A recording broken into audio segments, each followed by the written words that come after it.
Hey everyone, Jacob Bartley here, and this is the Movie Watching Challenge.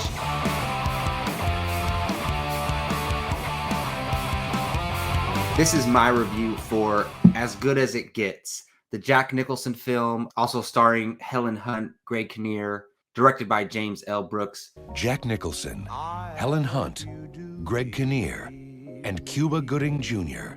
I love you. I tell you, buddy, I'd be the luckiest guy alive if that did it for me. As Good as It Gets. I was challenged by Brian to watch this movie, and it is a movie that I had been wanting to watch for a long, long time. It's been at the top of my list. I'm a huge Jack Nicholson fan, and it is one of the only movies that I hadn't seen of his, which is crazy because he won an Academy Award for this movie. I didn't know this, but apparently this movie swept a lot of the major awards. It won Best Picture, Best Screenplay, Best Actress, and Best Supporting Actor, and a few other Oscars. So this movie was a big, huge success the year it came out back in 1997. Now, basically, Jack Nicholson plays who some would perceive as a grumpy old man, but they do reveal in the film that he has an OCD disorder, and it's pretty obvious at the beginning of the film when they show some of his actions, such as locking his door 5 times or washing his hands twice with brand new bars of soap each time, things like that. It's funny because I'm a little bit of a germaphobe. I'm not that obsessive, but I'm a little bit of a germaphobe, and some of his actions, like using his sweater to close doors instead of his hands, that's stuff that I kind of do too. So it reminded me of myself a little bit, but finally watched As Good as It Gets, and I really enjoyed it. It's a great movie, especially in 1997. I could imagine the time when it came out, because it's a little bit of a controversial film. It deals with a lot of things, a lot of themes that audiences weren't exactly comfortable with at the time.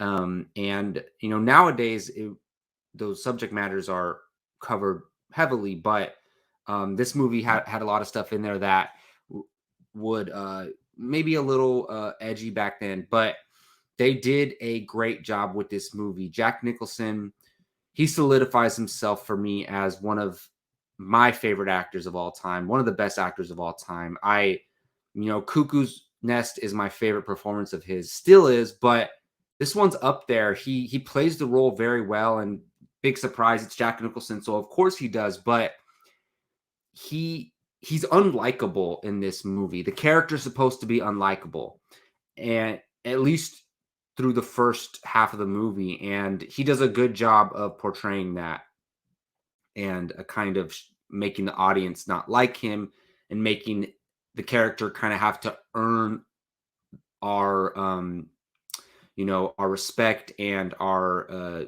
liking of him. So I thought he did a fantastic job. Helen Hunt is always good, but she was great in this as well. They're a little bit of an odd couple, but in the movie, they make it work. They make it make sense. It's a little sweet by the time you get to the end. And Greg Kinnear, man, was so good in this movie. He did a fantastic job playing a gay man in the 90s, where it wasn't necessarily as accepted as it is today. And Cuba Gooding Jr. is also in this movie, and he plays a huge role in the movie. He did a great job. One aspect of the movie that kind of, you see it in the poster a lot, him holding up the dog, and dog lovers, you might be mad at the Jack Nicholson character at first, but as the movie goes along, it's a little bit of a sweet story involving the dog, and the dog kind of sets all of this into motion. The dog is kind of used as a plot device to bring the characters together in a way.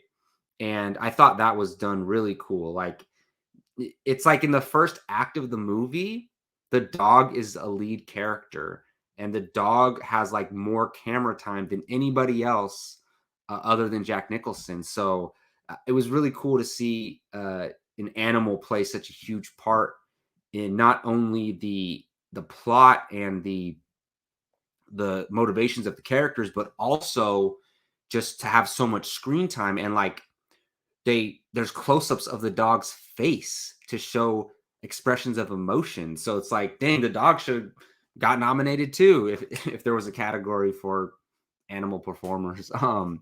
It's crazy, but I just thought this movie is a very simple movie, and I was talking to Gio about it after I watched it, and I was telling him that, like, look, this is just a movie about 3 or 4 characters living in the city. You know, they all got their own issues.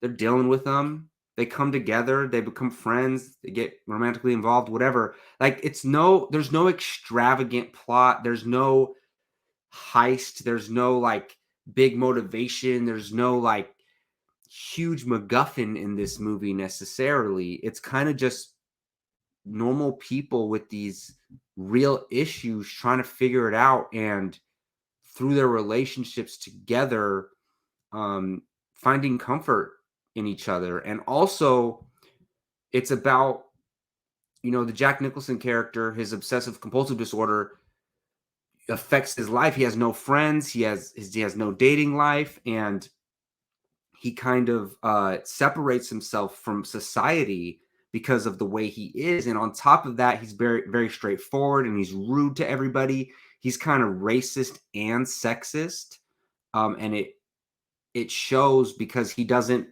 really have a filter as well when he talks to people. So, and everybody in the movie hates him at first, other than the, you know, Helen Hunt and Greg Kinnear, as they get to know him, and he has to show them basically that he's not a bad guy. And I think it worked because as an audience member, like I said, he's not likable. So he had to earn our respect too, as much as he had to earn theirs in the movie.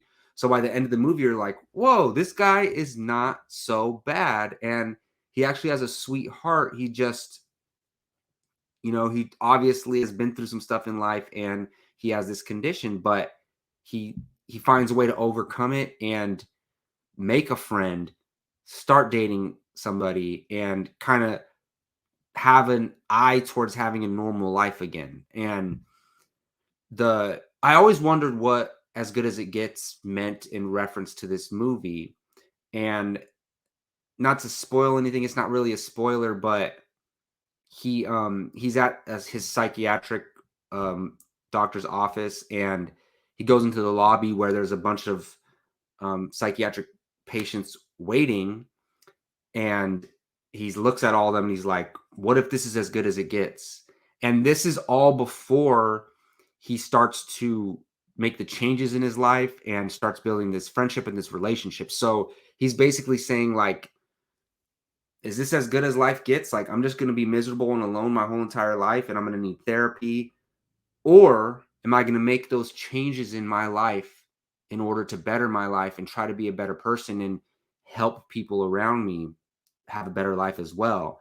And after he says that, is kind of when we start to see the change. And I thought that was a beautiful thing to show through this character. So I really like this movie. Look, it's not going to be in my top 20 films of all time or anything like that, but as a huge Jack Nicholson fan, I'm so glad I watched it, and I'm glad it's finally you know, in my film knowledge. So yes, As Good as It Gets. Thank you, Brian, for challenging me to it. I really appreciate it. And now Brian has been challenged, so you can find his review for the next movie, and he'll be challenging someone next week on Apocalypse Now. So keep an eye out for his review video, and also our next episode of Apocalypse Now on Tuesday at 7 p.m. to see who Brian will be challenging. Thank you all for watching this video. I really appreciate it. Again, I'm Jacob Bartley. See you guys next time.